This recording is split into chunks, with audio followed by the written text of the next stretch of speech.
अगर आप Bajaj auto buyback में भाग लेने का सोच रहे हैं तो अगले 2 मिनट आपके लिए काफी महत्वपूर्ण होने वाले, क्योंकि बजाज ऑटो बायबैक की रिकॉर्ड डेट 24 जून 2026 तय कर दी जा चुकी है और इसी तारीख पर यह फैसला होगा कि आप रिटेल कैटेगरी में अप्लाई करेंगे या फिर नॉन रिटेल कैटेगरी में। अब सवाल यह है कि इसका आपके प्रॉफिट से क्या लेना देना। दोस्तों, बायबैक में सबसे बड़ा खेल 12,000 के बायबैक प्राइस का नहीं बल्कि एक्सेप्टेंस रेशियो का है। कंपनी ने 5,633 करोड़ के बायबैक का ऐलान किया और करीब 46.94 लाख शेयर बायबैक किए जाएंगे।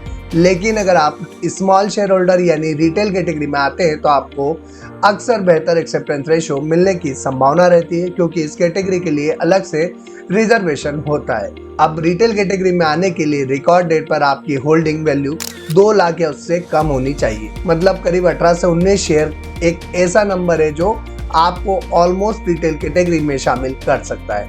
मान लीजिए रिकॉर्ड डेट पर बजाज ऑटो का शेयर 10,000 के आसपास ट्रेड करता है तो लगभग 20 शेयर तक आप रिटेल कैटेगरी में रह सकते हैं। लेकिन अगर आपके पास 22 शेयर हो तो आपकी होल्डिंग वैल्यू 2,20,000 के करीब पहुंच जाएगी, या फिर शेयर का प्राइस बढ़ गया हो तो भी आप रिटेल कैटेगरी से बाहर हो जाओगे और आप नॉन रिटेल कैटेगरी में चले जाएंगे।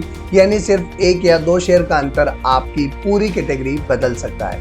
अब थोड़ा कंपनी के बारे में जानते हैं। बजाज ऑटो भारत की सबसे मजबूत ऑटोमोबाइल कंपनी में से एक है।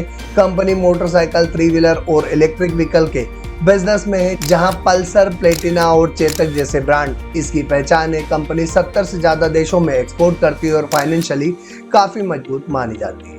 अब सबसे बड़ा सवाल, क्या इस बार एक्सेप्टेंस रेशो अच्छा रहेगा? दोस्तों, अभी कोई ऑफिशियल एक्सेप्टेंस रेशो नहीं है, लेकिन रिटेल पार्टिसिपेशन और इन्वेस्टर इन्वेस्टमेंट को देखते हुए मार्केट में कई तरह के अनुमान लगाए जा सकते हैं। इसलिए सिर्फ बायबैक प्राइस देखकर निवेश का फैसला लेना सही नहीं होगा। मेरी नज़र में बायबैक का सबसे इम्पोर्टेंट फैक्टर है रिकॉर्ड डेट पर सही कैटेगरी चुनना और एक्सेप्टेंस रेशो को समझना।